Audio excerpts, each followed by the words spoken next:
Next Chapter Podcasts. Hello, my name is Sally Kate Holmes. I'm the managing director of Next Chapter Podcasts. Did you know that you can access behind-the-scenes interviews and ad-free content via Play On Premium? For a mere $5 a month, you can support the artists of the Play On podcasts in bringing you Shakespeare's timeless tales. Go to www.playonpodcasts.com and click Join Play On Premium today. I'm also excited to share a podcast that I think you'll enjoy. We're partnering with the folks over at Playing Anne Frank and are pleased to share an episode with you. Using archival material and interviews with surviving cast and crew members, Forward executive editor Adam Langer presents a story that's never been told, the backstory of the Diary of Anne Frank, the Pulitzer Prize-winning play and Oscar-winning film, and how this iconic work shapes those involved in performing it, including high school students putting the show on today. The Diary of Anne Frank, which debuted on Broadway in 1955 and then later toured the country, was one of the most influential plays of the 20th century and a life-changing experience for many of those who saw it. It introduced millions of Americans to the Holocaust and its victims. But what did reenacting Anne's story mean to the people who created and acted in the play or the 1959 film? How did dramatizing her life affect their lives and careers? Who were they? In 7 episodes, Playing Anne Frank weaves together stories of art and culture and, ultimately, deep humanity. But we were not just in this plain old theater. It never felt like it was a plain old play. It really felt like a responsibility. We were really introducing a whole new world to these people who had never met a Jew in their lives. It's an emotional train. You ride that train every night and twice on matinee days. It can be very crushing. It kind of changed the way that I thought about history and also the world. I had sincerity. I wanted to play this girl who was this important person that I empathized with and had been murdered by the Nazis. I wanted to play her right. I don't know, I think in many years I'll be able to sort of understand what the role meant to me a lot more than I can right now. You know, it's just something that I feel like I will probably carry with me for my whole life. I'm Adam Langer, the Forward's executive editor, and I'm the creator and host of this podcast series, Playing Anne Frank. It's about the dramatic life of the Diary of Anne Frank, the play that opened on Broadway in 1955, the one that toured America in the 1950s, the movie that came afterwards, how they changed the lives of the people who were intimately involved in it. But before we get too far into their stories, we're going to talk about where the original story came from and how it developed a life of its own. This is episode 1, The Drama Behind the Drama.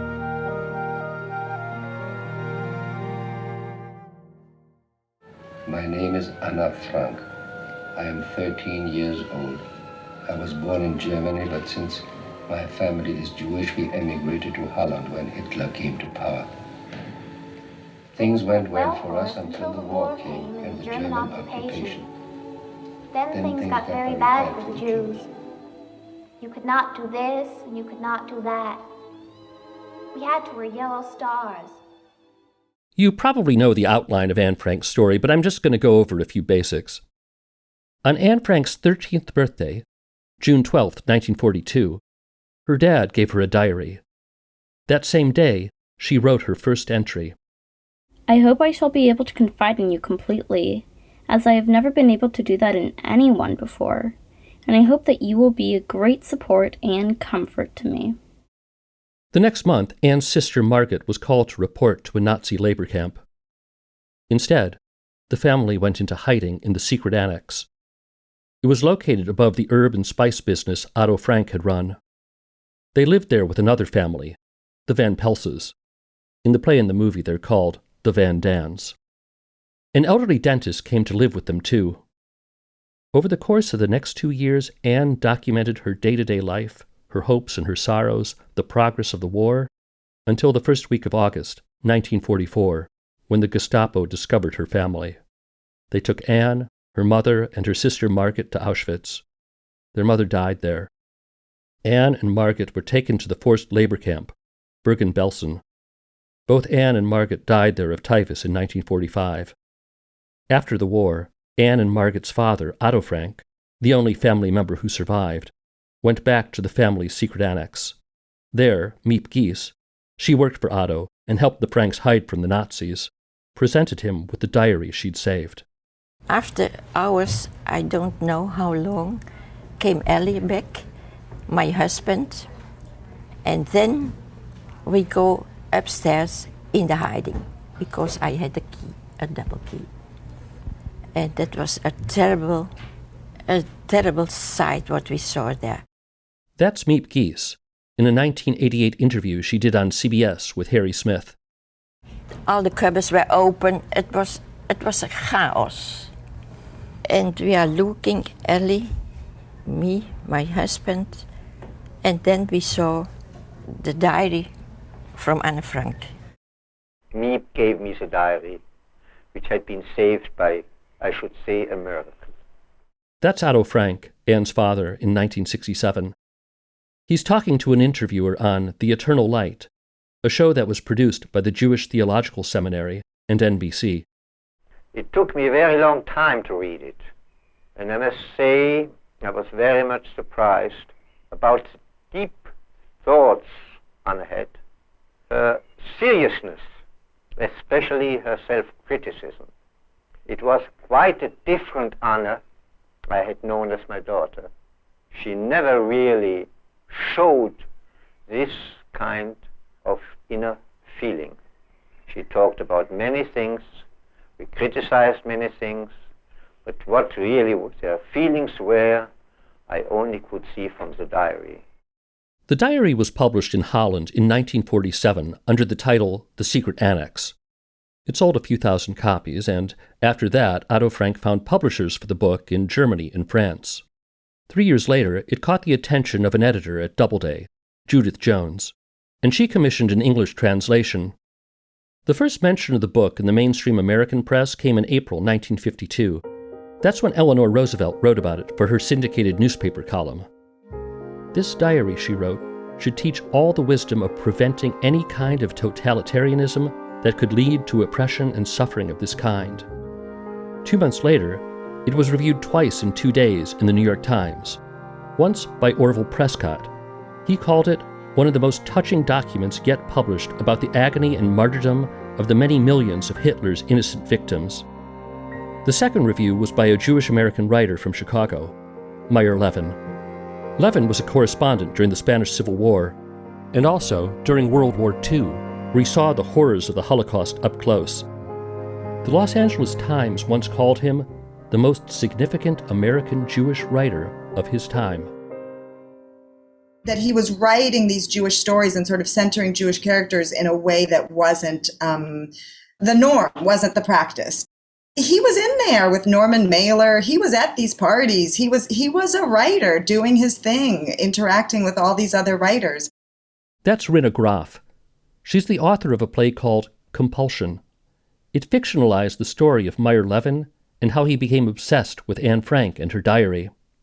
Even his wife, who stayed with him towards the end, all through it, and was with him when he died, accepted that there was always going to be this other thing present in the marriage, which was this obsession. Meyer Levin first read Anne Frank's diary in French, and he became, well, obsessed with it. Here was the voice I was waiting for, he wrote later, the voice from the mass grave. On the front page of the New York Times Book Review, he raved about the diary. He called Anne Frank a born writer and said the book was an instant classic. It is so wondrously alive, he wrote, so near that one feels overwhelmingly the universalities of human nature. There was a second printing of 15,000 copies, then a third printing, 45,000. Regional newspapers serialized the diary, the Boston Globe, the Pittsburgh Press, the Minneapolis Star-Tribune. By August 1952, the book was a #1 bestseller, and there was talk of turning it into a play or a movie. What is the use of war? Why can't people live peacefully together? It's the same answer as why do grown people always quarrel? Yes. Why do they still make more gigantic planes, still heavier bombs, and at the same time prefabricated houses for reconstruction? Why do some people starve while there are surpluses rotting in the world? That's a scene from the first adaptation of Anne Frank's diary. It was a radio play written by Meyer Levin. The one thing Levin hadn't mentioned in his New York Times review was that he had been in touch with Anne Frank's father, and he was already planning to adapt the diary. Levin's version premiered in 1952 on the radio show The Eternal Light. All stay up here tonight. Sleep on the floor. If it's the Dutch police, they may not give us away. Unless an SS comes with them. They'll find Anne's diary. We'd better burn it. Not my diary. If my diary goes, I go with it. The story of how Meyer Levin came to adapt Anne Frank's diary and ultimately wound up being taken off the project and replaced by two veteran Hollywood screenwriters could make for a book or a play of its own. And it did. Levin wrote about his ordeal in a 1973 memoir called The Obsession. In 2010, Rinna Groff's play, Compulsion, debuted at Yale Repertory. Mandy Patinkin played an obsessed playwright who wound up suing Otto Frank because he didn't get to do the theatrical adaptation, which is what really happened with Meyer Levin. Here's a clip from that show, which featured Mandy Patinkin and Hannah Cabell. You got more than most people in your situation could ever dream of. My situation? Meaning I'm nowhere near as good a writer as she was. She was a kid who kept a diary. Still nothing I've written approaches her accomplishment. You want me to say you are a better writer than Anne Frank? Meyer Levin was supposed to adapt Anne Frank's diary for the stage, but when a producer named Kermit Bloomgarden came on board and read Levin's script, he started having second thoughts. He asked the writer Lillian Hellman what she thought, and she said that Meyer Levin wasn't the right guy for the job. Too religious, too dreary, and he was kind of a crank. The job wound up going to a veteran married screenwriting couple, Frances Goodrich and Albert Hackett. Everyone in Hollywood called them the Hacketts. The Hacketts had a lighter touch than Meyer Levin. They weren't known for serious drama. They wrote heartwarming comedies. Father of the Bride, The Thin Man, Easter Parade, 7 Brides for 7 Brothers. Oh, and a little heartwarming Christmas movie with Jimmy Stewart that you might have seen once, or twice, or a couple hundred times. You see, George, you really had a wonderful life. Don't you see what a mistake it would be to throw it away? The Hacketts weren't Jewish, by the way, which was one of a lot of things that pissed off Meyer Levin. He tried ingratiating himself to the couple. He invited them to dinner. When that didn't work, he sent them a 4-page single-spaced letter detailing why he was the only one who knew how to get Anne Frank's story right. He took out an ad in the New York Post. He asked for a public reading of his script so people could judge for themselves whose was best. He lobbied rabbis and the American Jewish Congress. The whole thing wound up in court with Levin suing everyone, including Otto Frank. At one point, Levin challenged the producer to a duel.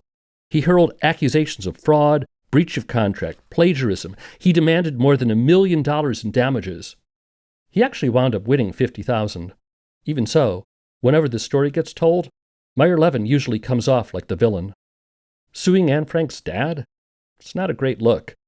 Still, if you're talking about the Diary of Anne Frank and how it changed people's lives, it changed Meyer Levin's as much as anybody's. More than changed Levin's life, really. The play came to define it. Didn't really matter, though. He wasn't writing the Diary of Anne Frank anymore.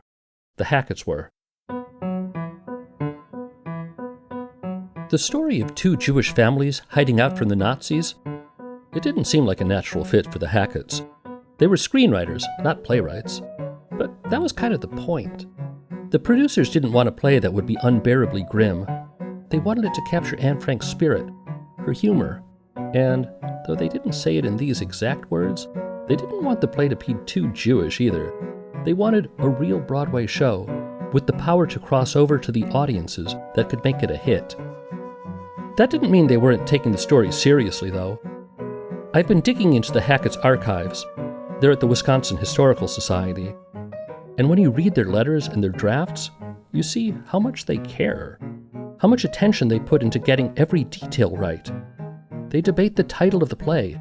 Maybe it should be The Frank Play, or maybe The Hiding Place, They correspond with Otto Frank. They go back and forth over drafts. They want to make sure they're doing justice to the story. Otto Frank rejects one draft. They apologize and send another. They fly to Amsterdam to meet with him. They go to Anne's school, the apartment where the Franks lived, the secret annex where they hid. The director of the show was Garson Kanin. He'd written comedies like Born Yesterday and Adam's Rib. That I'm right and you're wrong. Worthless, corrupt, mean, rotten, dirty, contemptible, little, petty, gruesome, contemptible. You said all that before. What? Garson Kanin was Jewish, but he didn't have much more experience with tragedy or the Holocaust than the Hacketts had. What he did have was the same sort of attention to detail and commitment to getting Anne Frank's story right. And he had the right temperament, too. If you wanted someone to create a sensitive and humanistic drama, you needed a director who could make the cast of a Broadway show feel like a family. And everyone I've spoken to who knew Kanin and worked on the show says that's what he did. Well, he was wonderful. He was just great. It was very, very emotional because everybody got, extremely involved in the actual facts of the thing. That's Eva Rubinstein, who originated the role of Anne's sister, Margaret Frank. She's the daughter of the pianist Arthur Rubinstein. The Rubinsteins were good friends with Garson Kanin. And we were always with grown-ups and sort of highfalutin grown-ups, the pianists and conductors and authors and filmmakers and, these sort of high artistic end people that our parents hobnobbed with. And Garson Kanin was one of those guys. He was one of the great storytellers that I've ever known. That's Eva Rubinstein's brother, the actor, John Rubinstein. When he was a kid, he used to sit in on rehearsals for the plays Garson Kanin was directing. It was all like afternoon tea. It was pleasant. We were all professionals in the room. They knew what they were doing. He was in control. I don't remember any arguments, but nor do I remember him expounding his whatever feeling about the scene or about the character or about the play. I don't remember any of that. So you could see what the producers were going for. They had writers who were known for comedy, a laid-back director, and they wanted the cast to feel like they belonged together. The first part they cast was Anne's father, Otto Frank. They chose Joseph Schildkraut. He was kind of an obvious choice. He was theater royalty. He was Austrian. He was Jewish. He'd won a Best Supporting Actor Oscar in 1938 for playing Captain Alfred Dreyfus in The Life of Emile Zola. He even looked and sounded a little like Otto Frank. Good evening. This is Joseph Schildkraut, your guide tonight on a most captivating journey into the land of intrigue. Who should play the other characters? That was less clear-cut. The director and the writers and the producer went back and forth over countless names for the roles of Peter Van Daan and Anne Frank. The guy some of them really wanted to play Peter was a young actor named Dennis Hopper. I mean, what are they gonna say, man, when he's gone, huh? Because he dies. When it dies, man. When it dies, he dies. What are they gonna say about him? What are they gonna say? He was a kind man. He was a wise man. He had plans. He had wisdom. Bullshit, man. That didn't happen. Hopper wanted to do the play, but he was already signed up to do the movie Giant with James Dean. The role went to a newcomer, Dan Levin, or Peter Dan Levin. The name changes here and there because of union rules. Dan Levin told me that Garson Kanin liked his performance, but there was a problem. Well, his main note to me was stop crying, because I thought it was so sad that I just couldn't stop it. And but he told me to stop it, and so I did, because I knew they would all die except Otto Frank. For Anne Frank, a lot of names were thrown around. Natalie Wood came up in a lot of letters. Someone mentioned a French actress named Ariane Borg. Turned out she was already 40. It went to Susan Strasberg, who died in 1999. Here she is in 1981, talking on Fresh Air about what the role meant to her. And with Anne Frank, first of all, I was an adolescent. She was an adolescent. Second of all, it's interesting, we were the same birth sign. She was only 10 years older than me. Isn't that amazing? Really? When I played that part, it seemed as if World War II was a million miles away. And recently I did something where we were celebrating her 52nd birthday, and I said, my God, I'm 42. We could have been friends. For other roles, Kanan went by instinct, and his approach was unassuming and a little bit unorthodox. I spoke to Arnold Margolin, who worked as assistant stage manager on the show and understudied the role of Peter Van Daan before he took it over. I asked Arnold how he wound up getting cast in Anne Frank. I was a student at Columbia, and some upperclassmen were producing a play off Broadway, and I had a chance to do that because I was also, at this time, working as an office boy for a Broadway producer. I was assistant stage manager on this off-Broadway play. It was 3 one-act plays by William Saroyan. It was called Floydada to Matador. And Saroyan was part of the production. I mean, he came to participate in the rehearsals and so forth. It opened in a blizzard, I remember. I think it was New Year's or Christmas Eve or something, right at the end of 1955. This is a long story, so I'm going to condense it a bit. The actor Margolin was understudying had to leave the show, so Margolin went on. He got a decent review, but the show closed after a few weeks, and he pretty much put it out of his mind. He was on his way back to Texas, which was where he was from, when he got a call. I called the office, and they said, Mr. Kanan wants to see you tomorrow at 1 at the Court Theater. So, again, I didn't even ask. I assumed it was for an office boy job.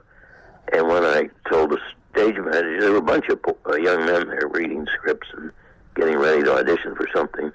And I told the stage manager who I was, and he said, Mr. Kanan's been looking for you for 6 months. Turned out Kanan had been in the audience of the Saroyan play during the blizzard. So they went in. That's when he saw me and remembered me, and so they wanted me to read. And I think the thing I said, which I later decided is what got me the job, is I said to him, I don't know if I really want to do this. And I said, because I wasn't planning on a career as an actor, and I'm apprenticing in the managers union. And he said, well, you'll probably never get another chance to do act in a Broadway show. And I said, okay, well, I'll give it a shot. And so the stage manager said, do you want him to read now? And he said, no, if he wants the part, it's his. So I never even read for the damn thing. The play opened in Philadelphia at the Walnut Street Theater in September 1955, starring Susan Strasberg as Anne Frank and Joseph Schulkraut as her father. I'm not going to list everyone in the cast because there were 10 of them, plus extras and understudies, but it was a mix of newcomers and veterans. Gustl Huber played Anne and Margaret Frank's mother. She was a bit of an odd choice. She was an Austrian actress and a one-time member of the Nazi Actors Guild, and she'd been married to a man who had served Hitler in the Wehrmacht. Meyer-Levin tried to get Garson Kanin to recast the role, for obvious reasons. But when The Diary of Anne Frank opened in Philadelphia on September 15, 1955, Gustl Huber was still in it. The next month, it moved to the Court Theater on 48th Street for its Broadway opening. Arnold Margolin said the audience responded differently than they did at other Broadway shows.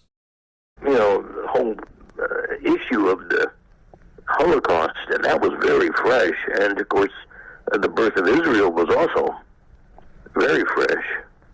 And so it felt very immediate. Most shows, the audience immediately begins to applaud.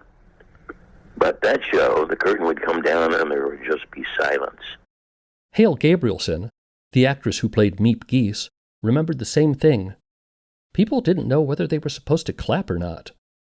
I mean, we had moments in the theater where the curtain would close and there wasn't a sound in the audience. And I remember one time, I think it was so profound, the sound, that the actors were nervous, thinking, what's wrong? And it was just the audience was so stricken by what they had seen and what they had lost. It's the loss of the child and her family. The Diary of Anne Frank won the 1956 Pulitzer Prize for Drama. The Tonys, the New York Drama Critics Circle, the National Critics Poll, and Theater Club Incorporated They all said it was the best American play of the year. In the Herald Tribune, Walter Kerr called it a radiant play, as bright and shining as a banner. Life magazine called it the most moving play to emerge from World War II. Walter Winchell said, "Your heart will never forget it." Few playgoers, the Philadelphia Inquirer wrote, will be able to see the Diary of Anne Frank and fail to be moved by it. That was true for the audience, and it was true for the people who made it. In some cases, you could almost say that the show was the thing that saved them. We'll talk more about that on the next episode of Playing Anne Frank. You've been listening to Playing Anne Frank. I'm Adam Langer. I'm the executive editor of The Forward. I wrote and created this podcast. It was produced and engineered by Cole Acasio. Our associate producer is Scylla Shaman. She composed the original score, which features Anat Cohen on clarinet. Playing Anne Frank is a production of The Forward. Our editor-in-chief is Jody Radoran, and our CEO is Rachel Fishman-Feddersen. Playing Anne Frank is made possible in part by funding from Canvas, the Cy Sims Foundation, and Barbara Streisand. Our consulting producers are Julianne Hausler, Doug Matica, and Jerome Kramer. Additional editing and research by Samuel Breslow, Irene Katz-Connolly, Mira Fox, PJ Grissar, Beth Harpaz, and Matt Littman. The Forward's VP of Development is Lisa Lepson. Our grants manager is Jason Mandel. Our digital innovation director is Jacqueline DeBonis. Designed by Anya Ulinich and Angeli Zaslavsky. Special thanks to Stephanie Abu, Marie Kuhlman, Elizabeth Ellis, Jay Ehrlich, Whit Lacasio, Daniel Liddell, Charlie Meyerson, Lauren Allerhead, Dahlia Shaman, Solveig Zisinich, and to Lauren Pacell of Tink Media and Talia Zaks. The Forward Association is a 501c3 nonprofit organization founded in 1897.